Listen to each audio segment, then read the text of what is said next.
এডুফিজিক্স by PKG চ্যানেলের পক্ষ থেকে আজকে আবার নতুন একটা ভিডিও আপলোড করছি, যেটা অর্ধপরিবাহী সংক্রান্ত।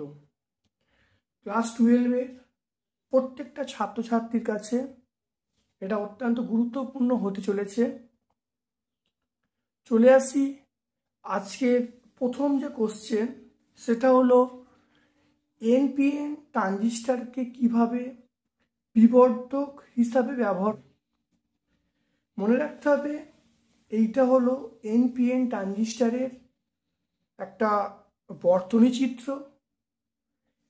এটা দেখা যাচ্ছে এটা বেস, এটা এমিটার, এটা কালেক্টর। এবারে এইখান দিয়ে দেখা যাচ্ছে এমিটার কারেন্ট প্রবাহিত হচ্ছে, এখান দিয়ে কালেক্টর কারেন্ট, এখান দিয়ে বেস কারেন্ট প্রবাহিত হচ্ছে। আর এটা যে বায়াস দেওয়া হয়েছে, এই প্রান্তে আমরা এই ভিসিই, এই প্রান্তে আমরা ভিসিসি এই ভোল্টেজটা অ্যাপ্লাই করেছি, আর বিই এই প্রান্তে আমরা ভিবিবি এই ভোল্টেজটা অ্যাপ্লাই করেছি। আমরা ইনপুট দিয়েছি, এটা ইনপুট দিয়েছি, এর বিনিময়ে এই জায়গা থেকে আউটপুট পাচ্ছি। এখানে মেন ব্যাপারটা হলো যে আমি যদি এইটা ইনপুটের পরিবর্তন করি, তাহলে ইনপুট ভোল্টেজে পরিবর্তন করলে আইবি পরিবর্তন হবে, আইবি পরিবর্তন হলে আইসি পরিবর্তন হবে।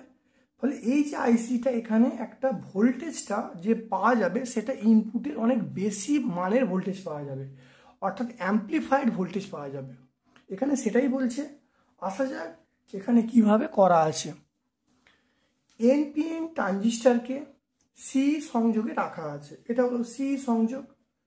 সি প্রান্তে, এই যে প্রান্তে ভিসিসি ডিসি বায়াস, এবং এই প্রান্তে বি প্রান্তে আমরা কি করব, ভিবিবি এটা প্রয়োগ করা আছে।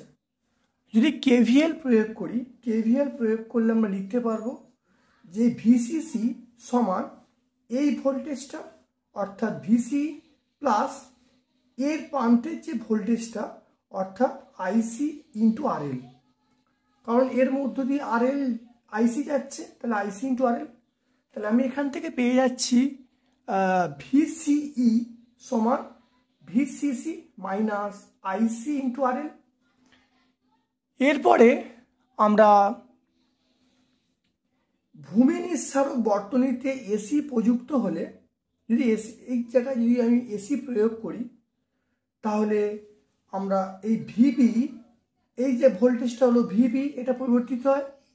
তাহলে ভিবি পরিবর্তিত হচ্ছে, এর ফলে আমার যে আই, এই মানটা পরিবর্তিত হচ্ছে, ভিবি এইটা পরিবর্তিত হচ্ছে, আর এইটা পরিবর্তিত হচ্ছে, তার সঙ্গে আমরা আইসি পরিবর্তিত হচ্ছে।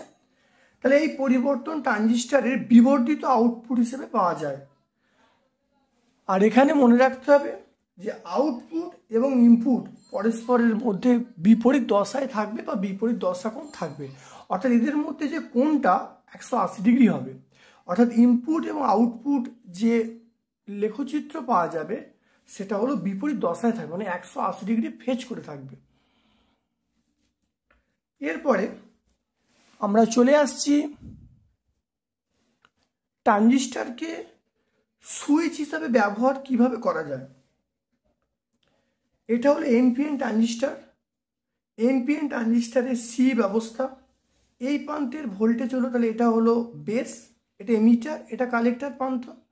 তাহলে এর মধ্যে আইবি যাচ্ছে, এর মধ্যে আই যাচ্ছে, এর মধ্যে আইসি যাচ্ছে। আর আউটপুট যে রেজিস্ট্যান্স সেটা আরসি। এখানে ভোল্টেজ সাপ্লাই করা হয়েছে, সেটা ভিসিসি। এই জায়গাটা ভোল্টেজ সাপ্লাই করা হয়েছে ভিবিবি। তাহলে এই প্রান্তে ভোল্টেজ হলো ভিবি, আর এই প্রান্তে ভোল্টেজ হলো ভিসিসি। এখানে ইনপুট প্রয়োগ করা হচ্ছে, এর বিনিময়ে আমরা আউটপুট এই জায়গা থেকে পাচ্ছি। দেখা যাক কিভাবে হবে। এনপিএন ট্রানজিস্টরের সি ব্যবস্থা দেখানো হয়েছে। যদি দেখা যাচ্ছে এই ভি ইনপুটই শূন্য হয়, তাহলে ট্রানজিস্টরটা কাট অফ অঞ্চলে থাকবে, মানে ইনপুট দিচ্ছি না, ট্রানজিস্টরটা কাট অফ অঞ্চলে থাকবে। অর্থাৎ কাট অফ অঞ্চল মানে এর মধ্যে কোনো আইসির মধ্যে কোনো কারেন্ট যাবে না। যদি না যায়, তাহলে আমরা সমান ভিসিসি মাইনাস এর মধ্য দিয়ে যে ভোল্টেজটা সেটা হলো আইসি ইন্টু আরসি। এবার আইসির মানটা শূন্য হওয়ার জন্য তাহলে বলতে পারি ভিসি সমান ভিসিসি। এবারে এই যে অবস্থাটিকে ট্রানজিস্টরের অফ স্টেট বা এটা বলতে পারি। যদি ইনপুট ভোল্টেজটা শূন্য না হয় তাহলে আইসির মানটা শূন্য হবে না। তাহলে ইনপুট যদি গ্রেটার দ্যান 0 হয় তাহলে আইসিও গ্রেটার দ্যান 0 হবে। তাহলে ট্রানজিস্টরটা সম্পৃক্ত অঞ্চলে থাকবে। তাহলে সম্পৃক্ত অঞ্চলে থাকবে মানে অর্থাৎ এই যে পোর্শনটা ভিসি, অর্থাৎ এই যে ভিসি এই পোর্শনটি সমীকরণে বসায় যদি শূন্য হয়ে যাবে, এই অবস্থাকে আমরা ট্রানজিস্টরে কি বলবো? অন স্টেট বলবো। অর্থাৎ এখানে ট্রানজিস্টরটা অন স্টেট হিসাবে কাজ করবে। অর্থাৎ ট্রানজিস্টর এই জায়গাটা কাট অফ স্টেট হিসাবে কাজ করবে আর এই জায়গাটা অন স্টেট হিসাবে কাজ করবে। খুব ভালো করে সমীকরণগুলো প্র্যাকটিস করবে। ট্রানজিস্টরের আলফা বিটা এর মধ্যে সম্পর্ক নির্ণয় করতে বলছে।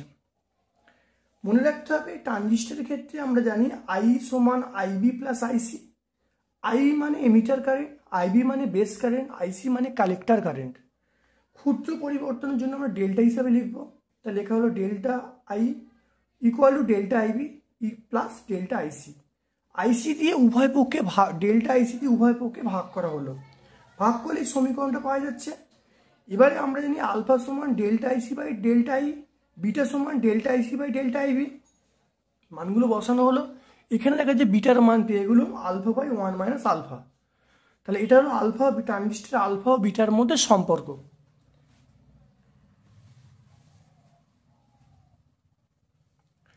ট্রানজিস্টরে যদি বিটার মান 100 হয় তাহলে আলফার মান কত হবে?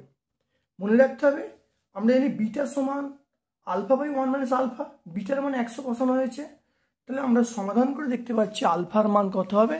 আলফার মান হবে 0.99। পরে সি বিন্যাসে এনপিএন ট্রানজিস্টরের আউটপুট বৈশিষ্ট্য লেখা অঙ্কন করতে বলছে এবং রোধটা নির্ণয় করতে বলছে। আউটপুট যে রোধটা নির্ণয় করতে বলছে। এক্স অক্ষ বরাবর যদি ভিসিই, ওয়াই অক্ষ বরাবর আইসি, অর্থাৎ এটা আউটপুট ভোল্টেজ, এটা আউটপুট কারেন্ট স্থাপন করলে নির্দিষ্ট বেস কারেন্টের জন্য আমরা কিন্তু লেখচিত্র পাচ্ছি। এই লেখচিত্র দেখতে পাচ্ছি।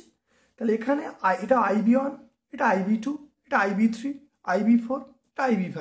অর্থাৎ নির্দিষ্ট একটা বেস কারেন্টের জন্য একটা লেখচিত্র, একটা নির্দিষ্ট বেস কারেন্টের জন্য একটা লেখচিত্র এটা পাওয়া যাচ্ছে। এই যে আইবি1 এই মানটা শূন্য হয়, সেই জন্যে এই অঞ্চলটাকে আমরা কি বলবো? কাট অফ অঞ্চল বলবো। এই অঞ্চলটাকে আমরা সক্রিয় অঞ্চল বলবো। আর এই যে পোর্শনটাকে আমরা কি বলবো? সম্পৃক্ত অঞ্চল বলবো। আর আউটপুট রোধ যদি বার করতে চাই তাহলে বার করার নিয়ম হলো এখানে একটা ত্রিভুজ করে নিতে হবে। এখানে একটা ত্রিভুজ করে নিতে হবে। ত্রিভুজ করে নেওয়ার পরে আমরা বলবো ডেল্টা ভিসি বাই ডেল্টা আইসি। অর্থাৎ যে কোনো একটা কার্ভ থেকে একটা ত্রিভুজ অঙ্কন করে আমরা কিন্তু মানে ডেল্টা মানে ক্ষুদ্র যে ভিসি আর ডেল্টা আইসির মানটা বসিয়ে দিলে আমরা আউটপুট রোধটা কিন্তু পেয়ে যাব। এরপরে আমরা চলে আসছি পরের প্রশ্নে। সৌরকোষের আইভি লেখচিত্র এবং বর্তনীর চিহ্ন অঙ্কন করতে বলছে। এক্স অক্ষ বরাবর যদি ভি, ওয়াই অক্ষ বরাবর যদি কারেন্ট স্থাপন করা হয় তাহলে এইরকম লেখচিত্র পাওয়া যাচ্ছে। এইরকম লেখচিত্র, এটা হলো আইভি লেখচিত্র সৌরকোষের জন্য। এখানে মনে রাখতে হবে আয়ন I2 কারেন্ট নয়, আয়ন I2 এগুলো হলো আলোর তীব্রতা অর্থাৎ ইন্টেন্সিটি।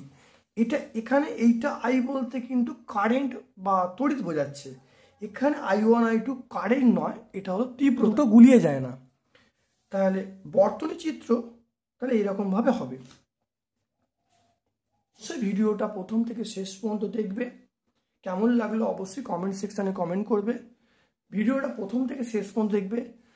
আমার চ্যানেল লিঙ্কটা সমস্ত বন্ধুবান্ধবের মধ্যে শেয়ার করে দেবে। কোন ধরনের ভিডিও আরও বেশি বেশি চাও অবশ্যই কমেন্ট সেকশানে কমেন্ট করতে ভুলবে না। 2024 সালে যে কোশ্চেন পরীক্ষায় পড়েছে, আমার যে সাজেশান দেওয়া ছিল দেখতেই পাচ্ছ কতটা কমন পড়েছে। 2024 সালে আমি যে কোশ্চেন পড়েছি তার উত্তর খুব শীঘ্রই আমরা আপলোড করব। আমার পক্ষ থেকে তোমাদের সকলকে ধন্যবাদ জানাচ্ছি।